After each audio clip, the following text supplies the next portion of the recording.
To do list से भी लोग परेशान हैं, ये पहली बार पता चला जब मैंने ये पोल किया कि क्या आप टू डू लिस्ट से परेशान हैं। टू डू लिस्ट में क्या है, आप रोज क्या काम करने वाले हो वो आपको लिखना है उस दिन का। लेकिन मुझे अभी पता चला कि टू डू लिस्ट लिखने में लोगों को भारी दिक्कतें हैं। क्या आप भी ऐसी परेशानी में जूझ रहे हो कि टू डू लिस्ट लिखने के बाद भी आपका काम कम नहीं हो रहा, आपकी परेशानी कम नहीं हो रही और कोई काम खत्म ही नहीं हो रहा? ऐसा क्या आपको भी परेशानी है? तो आज हम इस वीडियो में बात करेंगे कि क्या करेंगे हम। तो मेरा नाम संगीता है और मैं एक ब्रेक थ्रू कोच हूँ। ब्रेक थ्रू मतलब अगर आप कहीं पे अटक गए हैं, स्टेग्नेशन है, फ्रस्ट्रेशन है या फिर डिप्रेशन है, ये 3 चीजों से हम डील करेंगे हमारे ब्रेक थ्रू में। आपको एक स्टेग्नेशन से ब्रेक थ्रू मिलेगा और वो आप जानते हैं रोज हो सकता है और हम जानते नहीं। फ्रस्ट्रेशन वो लॉन्ग टर्म है, फिर भी आप जैसे ही एक ब्रेक थ्रू हासिल करते हैं फ्रस्ट्रेशन कम होने लगता है और एक्सपोनेंशियली कम होने लगता है। आखिर खुशी के सामने फ्रस्ट्रेशन क्या, और डिप्रेशन वो तो यूं ही चली जाएगी। तो सबसे पहले हम स्टेग्नेशन को डील कर रहे हैं। तो स्टेग्नेशन कहाँ होता है? वर्किंग प्रोफेशनल्स को हम डील करते हैं जो मिड लेवल पे हैं, मिड करियर लेवल पे हैं, उनको सीनियर भी बोला जा सकता है। तो मैं उनको मिड सीनियर प्रो बोलती हूँ। तो मिड सीनियर प्रोस के कई सारी दिक्कतें हैं और ओबियस हैं।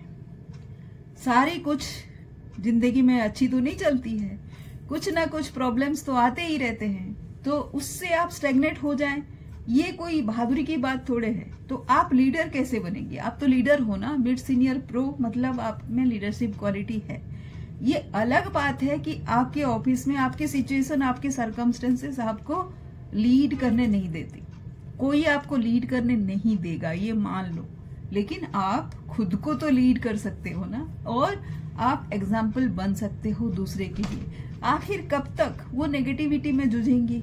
आपको वो बुलाएंगे ही। हाँ, हो सकता है कि आपको बुलाया, आपने कोई बहुत ही अहम टिप दे दिया, फिर आपको दूर धकेला, कोई बात नहीं।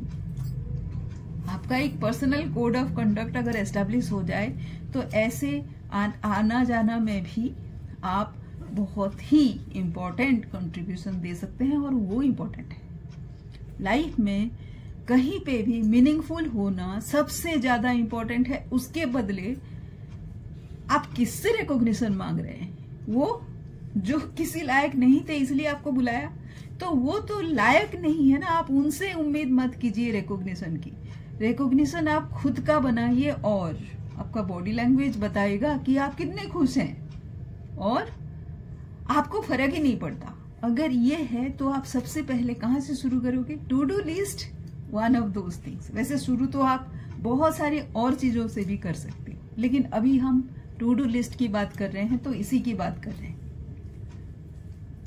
तो स्ट्रेस जब होते हैं, जब आप टू डू लिस्ट बनाए और उसका कोई आपको इंपॉर्टेंस नहीं समझ आ रहा है, तो आप स्ट्रेस्ड हो जाते हो, ओवरवेल्म हो जाते हो और गिव अप कर लेते हो। तो स्ट्रेस्ड होके गिव अप करने के 4 रीजन होते हैं। एक तो क्लैरिटी नहीं होता है गोल पे और आप लिस्ट में क्या लिखें, टू डू लिस्ट में, ये है। दूसरा है फियर ऑफ फेल्यूर। वो जो टू डू लिस्ट में लिखा तो है, शुक्र है आपने लिखा है, लेकिन उसको करने के लिए आपके पास करेज नहीं है। लेकिन मैं तो आपको मेरे से ज्यादा मानती हूं इस मामले में, क्योंकि करने के चक्कर में नहीं, मुझे वो करेजियस स्टेप लेने में डर लगता था। तो आपने लिख लिया और उसके बाद फियर ऑफ फेल्योर अगर आ गया तो आप एक कदम मेरे से आगे हैं। तो इसका आप खुद को कंग्रेचुलेट कीजिए, वाहवाही दीजिए खुद को। दूसरा है, बहुत सारे टास्क से आप ओवरवेल्म हो जाते हैं। आप देखिए, आप अगर काम करने वाले हो ना, आपके पास बहुत सारे काम आएंगे। आप उसको कैसे ऑर्गेनाइज करोगे, ये एक ट्रिक है जो मैं बता सकती हूँ, लेकिन आज हम टू डू लिस्ट की बात ही करेंगे। तो मेरे एक क्लाइंट रहे अरुण राठी, और वो ऐसे परेशान होते थे कि वो टू डू लिस्ट इनको कंट्रोल कर रहा है कि ये टू डू लिस्ट को कंट्रोल कर रहे हैं। तो वो ऑपरेशंस हेड थे और डेली के उनके बहुत सारे ऑपरेशंस में बहुत सारे काम होते हैं, वो सारे आते थे। तो उन्होंने मेरे साथ काम करते हुए उन्होंने शुरू किया खुद को सवाल करना, आखिर मुझे डर किस बात का लगता है। अभी जैसे देखिए, मैं पूछ रही थी ना कि मुझ में करेज ही नहीं होता था लिखने के लिए कि आज क्या करना है, क्योंकि वो लिखा जाएगा तो वो मुझे देखेगा, मुझे कब करेगी तू, राइट। सो मैं वो स्मॉल एक्शन क्या ले सकती हूँ, या फिर वो अरुण राठी सोचे कि क्या ले सकता हूँ। अगर बड़ा करने में डर लग रहा है तो what is the small action. Actually बड़ा तभी होगा ना जब छोटा छोटा करके आप जाओगे। हम वो एक्चुअली रियलाइज करना भूल जाते हैं, तो वो बड़ा हमको डराता है, और वो बड़ा होगा या नहीं होगा हमको पता ही नहीं। आज तो नहीं होने वाला ना कोई भी बड़ा काम, तो आज क्या होगा, छोटा सा काम होगा। शुरू वहीं से करते हैं ना, हम वो भूल जाते हैं। एंड फियर ऑफ फेल्योर हमको डराता है, वो तो ट्रू है, लेकिन कैसे हम अपने प्रोग्रेस को मेजर करें, स्पेशली डेवलपमेंट सेक्टर में, जहां पे आप किसी का लाइफ अगर चेंज कर रहे हो, एक दिन में चेंज होने से रहा। एसडीजी गोल अगर आप जानते हैं, सस्टेनेबल डेवलपमेंट गोल, वो एक दिन में, एक साल में, यार एक डिकेड में भी नहीं होता, लेकिन छोटा सा एक चेंज तो जरूर होता है, बशर्ते आप उसको फोकसली करो।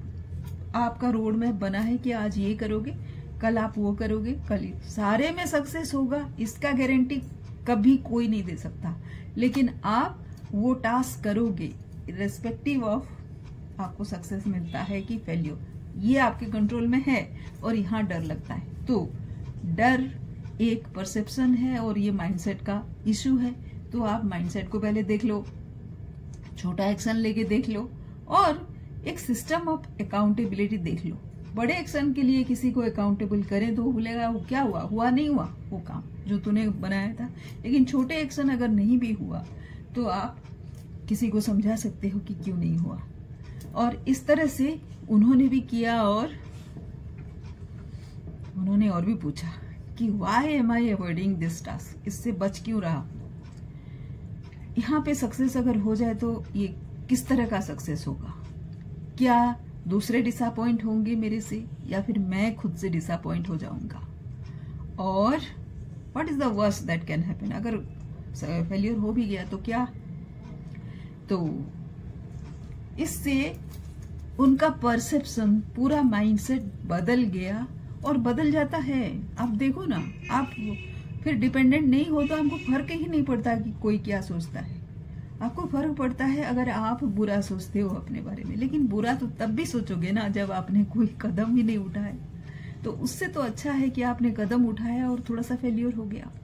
अगर मेरी बातें आपको समझ आ गई तो ग्रेट, नहीं आई तो आप मेरे साथ एक 1-to-1 कॉल बुक कर सकते हैं, क्योंकि सारी बातें उतनी क्लैरिटी से नहीं होगा। करने के बाद मेरे पीछे तो सालों का मेहनत और फेलियर गया है, लेकिन मैं आपको फेल होने से बचा सकती हूँ, लेकिन फेल होना भी आसान और जरूरी है।